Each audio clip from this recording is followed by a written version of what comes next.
ಆದ್ರೂ ಸಹ ನಮ್ಮ ದಲಿತ ಮಠಾಧಿಪತಿಗಳಿಗೆಲ್ಲರಿಗೂ ಜಾಗೆಯನ್ನ ಕೊಟ್ಟರು. ಆದರೆ ಡಿ ಕೆ ಶಿವಕುಮಾರ್ ಅವರನ್ನ ಭೇಟಿಯಾಗಿದ್ದ ಸ್ವಾಮೀಜಿಗಳಿಗೆ ಯಾರಿಗೂ ಕೂಡ ಜಾಗೆಯನ್ನ ಕೊಡ್ಲಿಲ್ಲ. ಸೊ ಇದು ಯಾಕೆ ಈ ರೀತಿಯಲ್ಲಿ ಮುಖ್ಯಮಂತ್ರಿಗಳು ಮಾಡುವುದು ಸರಿಯಲ್ಲ ಅಂತಕ್ಕಂಥದ್ದು ಅದಕ್ಕೆ ನಾವು ಏನೂ ಕೊಡ್ಲಿಲ್ಲ ಆದ್ರೂ ಕೂಡ ನಮ್ಮ ಸ್ಟ್ಯಾಂಡ್ ಒಂದೇ. ನಾವು ಯಾವತ್ತೂ ಕೂಡ ಮಾತು ತಪ್ಪುವ ಸ್ವಾಮೀಜಿಗಳಲ್ಲ.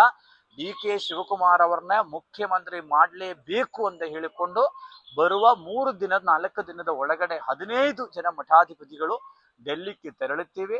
ಎಐಸಿಸಿ ಜನರಲ್ ಸೆಕ್ರೆಟರಿ ಆದ ಕೆ.ಸಿ. ವೇಣುಗೋಪಾಲ್ ಅವರನ್ನ ಮೊನ್ನೆ ನಾನು ಫೋನಲ್ಲಿಯೂ ಕೂಡ ಮಾತಾಡಿದ್ದೀವಿ. ನಾವು ಅವರನ್ನ ಭೇಟಿಯಾಗಿ ಒತ್ತಾಯ ಮಾಡತಕ್ಕಂಥ ಕೆಲಸ ನಾವು ಮಾಡುತ್ತೀವಿ. ಯಾವ ಕಾರಣಕ್ಕೂ ಕೂಡ ನಾವು ಯಾವುದಕ್ಕೂ ಕೂಡ ಹೆದರೋದಿಲ್ಲ. ನಮ್ಮ ನಿಲುವು ಒಂದೇ. ಯಾಕೆಂತಂದ್ರೆ ಡಿ ಕೆ ಶಿವಕುಮಾರ್ ಅವರು ದುಡಿದಿದ್ದಾರೆ, ಪಕ್ಷಕ್ಕೂ ದುಡಿದಿದ್ದಾರೆ. ಅದು ಅವರು ಈಗಾಗಲೇ ಮಾನ್ಯ ಮುಖ್ಯಮಂತ್ರಿಗಳು ಒಂದ್ಸಲ ಮುಖ್ಯಮಂತ್ರಿ ಆದ್ರು, ವಿರೋಧ ಪಕ್ಷ ನಾಯಕರುಗಳಾದ್ರು, 2ನೇ ಸಲ ಈಗ 3ನೇ ವರ್ಷ ಮುಖ್ಯಮಂತ್ರಿಗಳಾದ್ರು. ಅದ್ರಲ್ಲಿ ಇನ್ನೊಬ್ರಿಗೆ ಅವಕಾಶ ಮಾಡಿಕೊಡೋದು ಸೂಕ್ತ ಅಂತಕ್ಕಂಥದ್ದು ನಮ್ದೆಲ್ಲರೂ ಕೂಡ ಅಭಿಪ್ರಾಯ. ಇಲ್ಲ, ನಾವು ಡಿ ಕೆ ಶಿವಕುಮಾರ ಪರವಾಗಿರತಕ್ಕಂಥ ನಿಲುವು, ಡಿ ಕೆ ಶಿವಕುಮಾರ ಪರವಾಗಿರತಕ್ಕಂಥ ನಿಲುವು, ಅದನ್ನೇ ಬಿಟ್ಟು ಬೇರೆ ಪಕ್ಷ ಅಂತ ಬರಲ್ಲ.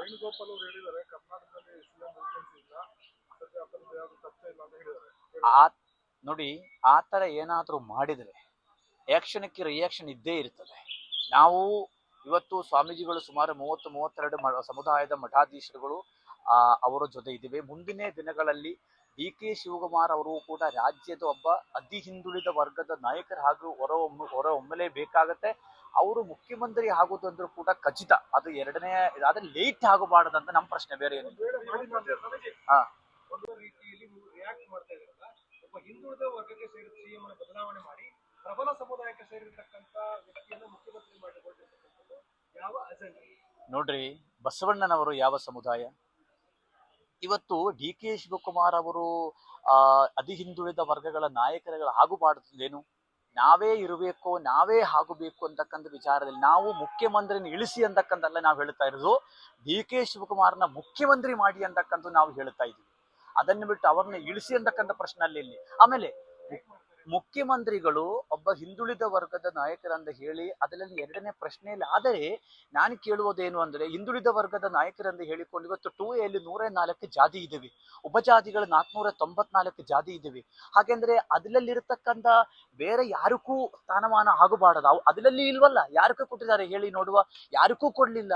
ಅದಕ್ಕೋಸ್ಕರ ಒಕ್ಕಲಿಂಗ ಸಮುದಾಯದಲ್ಲಿ ಹುಟ್ಟಿದ ಒಂದೇ ಕಾರಣಕ್ಕೋಸ್ಕರ ಅವರು ಆಗಬಾರದಂತ ಏನೂ ಇಲ್ಲ. ಅವರೂ ಕೂಡ ಈ ರಾಜ್ಯದ ಬಹಳಷ್ಟು ಅಭಿವೃದ್ಧಿ ಕೆಲಸಗಳಲ್ಲಿ ಬಹಳಷ್ಟು ಅಭಿವೃದ್ಧಿ ಹರಿಕಾರರಾಗಿ ಅವರು ಕೂಡ ಕೆಲಸ ಮತ್ತೆ ಒಂದು ವೇಳೆ ಕಾಂಗ್ರೆಸ್ ಪಕ್ಷ ಅವರು ಕೆಪಿಸಿಸಿ ಅಧ್ಯಕ್ಷರಾಗಿ ಅಧಿಕಾರವನ್ನು ತೆಗೆದುಕೊಳ್ಳುವ ಸಂದರ್ಭದಲ್ಲಿ ಈ ರಾಜ್ಯದಲ್ಲಿ ಕಾಂಗ್ರೆಸ್ ಪಕ್ಷ ಯಾವ ಪರಿಸ್ಥಿತಿಯಲ್ಲಿ ಇದ್ರು? ಅವತ್ತವರು ಆರೋಗ್ಯವನ್ನ ಕಳ್ಕೊಂಡು, ದುಡ್ಡನ್ನ ಕಳ್ಕೊಂಡು, ಎಲ್ಲವನ್ನ ಸಮಯ ಕೊಟ್ಟು ಪಕ್ಷವನ್ನೇ ಬೆಳೆಸಿದ್ದಾರೆ. ಅದಕ್ಕೆ ಮತ್ತು ಮಾತು ಆಗಿದೆಯಲ್ಲ, ಈಗ ತಾವುಗಳಿಗೆ ಮಾಧ್ಯಮದವ್ರಿಗೆಲ್ಲ ಗೊತ್ತಿದೆ. ನನಗೂ ಬಂದಿದ್ದ ಮಾಹಿತಿಗಳೇನು ಅಂದ್ರೆ, ಅವ್ರಿಗೆ ತಲೆ ಕೈ ಇಟ್ಟು ಅವ್ರಿಗೆ ಹೇಳಿದಾರಲ್ಲ 2.5 ವರ್ಷ ನಾವು 2 ವರ್ಷ ನೀವು ಅಂತ ಹೇಳಿದಾರಲ್ಲ, ಇವತ್ತು ಯಾಕೆ ಬದಲಾವಣೆ ಮಾಡ್ತಾ ಇದ್ದಾರೆ? ಆದ್ರಿಂದ ನಾವು ಸಿಎಂನ ವಿರೋಧಿಗಳು, ಸಿಎಂನ ಇಳಿಸಿ ಅಂತಕ್ಕಂಥ ಪ್ರಶ್ನೆ ಅಲ್ಲ ಇಲ್ಲಿ. ಆದರೆ ಅವ್ರಿಗೂ ಕೂಡ ನ್ಯಾಯವಾಗಿ ಸಿಗಲಿ ಅಂತಕ್ಕಂಥದ್ದು ನಮ್ಮ ಅಭಿಪ್ರಾಯ. ನೋಡಿ, ಈ ವಿಷಯ ಯಾಕಂತಂದ್ರೆ ಡಿ ಕೆ ಶಿವಕುಮಾರಕ್ಕೂ ಬೆಂಬಲ ಕೊಟ್ಟಿರತಕ್ಕಂಥ ಸಮುದಾಯದ ಸ್ವಾಮೀಜಿಗಳಿಗೆ ಬಜೆಟ್ ಅಲ್ಲಿ ಏನೂ ಕೊಡ್ಲಿಲ್ಲ. ಮತ್ತು 22-30 ಸ್ವಾಮಿಗಳಿಗೆ ಜಮೀನನ್ನ ಕೊಟ್ಟು ನಮ್ಗೆ ಯಾರಿಗೂ ಕೂಡ ಕೊಡ್ಲಿಲ್ಲ. ಅವಾಗ ನಾವ್ ಏನ್ ಅನ್ಕೊಳ್ಬೇಕಾಗುತ್ತೆ? ನನ್ನ ವಿಷಯದಲ್ಲಿ ಫ್ರೀಡಂ ಪಾರ್ಕ್ ಅಲ್ಲಿ ಸ್ಟ್ರೈಕ್ ಮಾಡಿದ ಸಂದರ್ಭದಲ್ಲಿ ಮಾಲಿಕೀಯ ಗುತ್ತಿಗೆದಾರ ಹತ್ರ ಸಿಎಂ ಏನ್ ಹೇಳಿದ್ದಾರೆ? ನಾನು ಸ್ವಾಮೀಜಿಯವ್ರನ್ನ ಭೇಟಿ ಆಗೋದಿಲ್ಲ, ನನ್ನ ಹತ್ರ ಕರ್ಕೊಂಡೇ ಬರಬೇಡಿ. ಇದೇ ಕಾರಣ ಹೇಳಿರೋದು. ಸೊ ಈ ರೀತಿಯಲ್ಲಿ ಟಾರ್ಗೆಟ್ ಮಾಡಿದ್ರೆ, ಈ ರೀತಿಯಲ್ಲಿ ಮಾತನಾಡಿದ್ರೆ ಅದು ಸರಿಯಾದ ಪದ್ಧತಿ ಅಲ್ಲ ಅಂತಕ್ಕಂಥದ್ದು ನಾವು ಈಗಾಗಲೇ ಆ ವಿಷಯ ಕೂಡ ನಾವು ಅವ್ರ ಹತ್ರ ಹೇಳಿದ್ವಿ, ಅದು ಹೇಳಲೇಬೇಕಾಗತ್ತಲ್ಲ, ಅದಕ್ಕೋಸ್ಕರ ಹೇಳಿದ್ವಿ ಅಷ್ಟೇ, ಬೇರೆ. ಆವಾಗಲೇ ಹೇಳಿದ್ದೀನಿ, ಕಾಂಗ್ರೆಸ್ ಪಕ್ಷ ಕರ್ನಾಟಕದಲ್ಲಿ ದೇಶದಲ್ಲಿ ವಿರೋಧ ಪಕ್ಷದ ಸ್ಥಾನದಲ್ಲಿ ಕಾಂಗ್ರೆಸ್ ಇರಬೇಕು. ಹಾಗೆ ಕರ್ನಾಟಕದಲ್ಲಿಯೂ ಇವತ್ತು ಆಡಳಿತ ಪಕ್ಷದಲ್ಲಿ ಇದ್ದೀರಿ, ನಾಳೆಯೂ ಕೂಡ ಮಾಡಬೇಕಾದ್ರೆ ಡಿಕೆಗೆ ನ್ಯಾಯವನ್ನೇ ಒದಗಿಸಬೇಕು. ಅವತ್ತು ಒಂದೇ ನಿಲುವು, ಇವತ್ತು ಒಂದೇ ನಿಲುವು. ಥ್ರೆಟ್ ಅನ್ನಲ್ಲ, ನಾವು ಸಲಹೆಯನ್ನೇ ಕೊಡ್ತಾ ಇದ್ದೀನಿ. ಅವರು ಮಾಡ್ಲಿಲ್ಲ. ನೋಡಿ, ಕೇರಳದಲ್ಲಿ ಮೊನ್ನೆ ಕೆ ಸುಧಾಕರ್ ಅಂತ ಒಬ್ಬ ದೊಡ್ಡ ಕಾಂಗ್ರೆಸ್ ಲೀಡರ್ಗೆ ಸೀಟು ಕೊಡೋದು ದೊಡ್ಡ ವಿಷಯ ಬಂತು. ಸನ್ಮಾನ್ಯ ಖರ್ಗೆ ಅವರ ಕರೆದ್ರು, ಮಾತಾಡಿದ ಎಲ್ಲ ವ್ಯವಸ್ಥೆಯನ್ನ ಮಾಡಿದ್ರು. ಹಾಗೆ ಇಲ್ಲಿಯೂ ಕೂಡ ಡಿ ಕೆ ಶಿವಕುಮಾರ ವಿಷಯದಲ್ಲಿ ಯಾಕೆ ತಡವಾಗ್ತಾ ಇದೆ, ಯಾಕೆ ತಡವಾಗ್ತಾ ಇದೆ, ಆ ತಡವ ಆಗಬಾರದು, ಅವರಿಗೆ ಅಧಿಕಾರವನ್ನ ಕೊಡಿ ಅಂತಕ್ಕಂಥ ವಿಷಯದಲ್ಲಿ ನಾವು ಮತ್ತೂ ಕೂಡ ಒತ್ತಾಯ ಮಾಡೋಕ್ಕೋಸ್ಕರ ಇವತ್ತು ನಾವು ಕೋರ್ ಕಮಿಟಿಯ ನಾವು 4 ದಿನ ಸ್ವಾಮೀಜಿಗಳು ಬಂದು ಮತ್ತು ನಮಗೆ ಆಗಿರತಕ್ಕಂಥ ನೋವುಗಳು ಕೂಡ ನಾವು ಅವರ ಹತ್ರ ಹೇಳಿದೀವಿ. ಸಮುದಾಯಕ್ಕೆ, ನಮ್ಮ ಈಡಿಗ ಸಮುದಾಯಕ್ಕೆ ಕೊಟ್ಟ ಭರವಸೆಯೂ ಕೂಡ ಸಿಎಂ ಈಡೇರಿಸಲು ಒಂದೇ ಒಂದು ರೂಪಾಯಿ ಬಜೆಟ್ ಅಲ್ಲಿ ಈಡಿಗ ಸಮುದಾಯಕ್ಕೆ ಕೊಡ್ಲಿಲ್ಲ. ಈ ಮೈನ್ಯೂಟ್ ಸಮುದಾಯಗಳಿಗೆ ಯಾರಿಗೂ ಕೊಡ್ಲಿಲ್ಲ. ಯಾರು ಅವರ ಪರವಾಗಿ ನಿಂದಿದಿರೋ ಅವ್ರಿಗೆಲ್ಲವನ್ನೇ ಕೊಟ್ಟಿದ್ದಾರೆ, ಬೇಕಾದ ರೀತಿ ಕೊಟ್ಟಿದ್ದಾರೆ. ಕರ್ನಾಟಕದಲ್ಲಿ ಇವತ್ತು ಬಡ ಸಮುದಾಯಗಳ ಮಠಗಳಿದಾವೆ. ಆ ಬಡ ಸಮುದಾಯಗಳಲ್ಲಿ ರಾಜಕಾರಣಿಗಳು ಕೂಡ ಇಲ್ಲ. ಹಾಗಂದ್ರೆ ಅವರ ಮಠಗಳು ಹೇಗೆ ಉದ್ಧಾರ ಆಗುತ್ತೆ? ಸರ್ಕಾರ ಒಂದು ಕಣ್ಣಲ್ಲಿ ಬೆಣ್ಣೆ ಒಂದು ಕಣ್ಣಲ್ಲಿ ಸುಣ್ಣೆ ಹಚ್ಚುವ ಕೆಲಸ ಮುಖ್ಯಮಂತ್ರಿಗಳು ಮಾಡುತ್ತಾ ಇದ್ದಾರೆ. ಇದು ಬಜೆಟ್ ಅಲ್ಲಿ ಖಾಲಿ ಬಜೆಟ್, ಏನೂ ಉಪಯೋಗ ಇಲ್ಲ ಅಂತ ಒಂದು ಬಜೆಟ್ ತಗೊಂಡು ಮುಖ್ಯಮಂತ್ರಿಗಳು ಮಾಡಿದ್ದಾರೆ. ಆದ್ರಿಂದ ಅದಾಗಬಾರದು. ತಾವು ಇವತ್ತು ಎಲ್ಲಾ ಸಮುದಾಯಗಳ ನಾಯಕರಂದ್ರೆ ಇವತ್ತು ವಿಶ್ವಕರ್ಮ ಸಮುದಾಯ, ಹಡಪಾದ ಸಮುದಾಯ, ಶಿವಸಿಂಬಿ ಸಮುದಾಯ, ಕುಂಬಾರ ಸಮುದಾಯ, ಇವತ್ತು ಯಾವುದಾದ್ರೂ ಒಂದು ಸಮುದಾಯದ ಒಂದು MLA ಆಯ್ಕೆ ಮಾಡಿದಿರಿ, ಒಬ್ಬ MP ಕಳಿಸಿದರೆ ಪಾರ್ಲಿಮೆಂಟ್ಗೆ.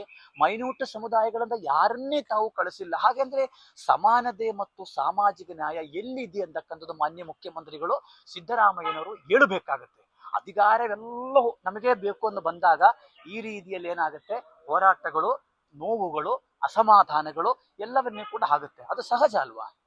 ಇದೇ ನಮ್ಮ ಬೇಸರ ಇರ್ತಕ್ಕಂಥ ಜವಾಬ್ದಾರಿಯನ್ನು, ನೇತೃತ್ವವನ್ನು DK ಶಿವಕುಮಾರ್ ವಹಿಸಬೇಕು ಅಂತಕ್ಕಂಥದ್ದು ನಾವು ಕೇಳಿಸ್ಕೊಂಡಿದ್ದೀವಿ.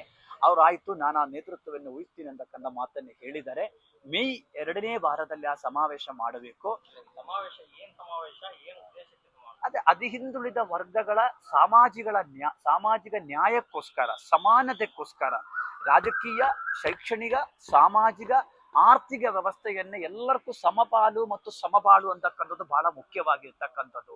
ಸಣ್ಣ ಸಮುದಾಯಗಳ ಗುರುತಿಸಿಕೊಂಡು ಅವರಿಗೂ ನ್ಯಾಯ ಕೊಡಬೇಕು ಅಂತಕ್ಕಂಥದ್ದು ಬಸವಣ್ಣವರು ಹೇಳಿರ್ತಕ್ಕಂಥದ್ದು.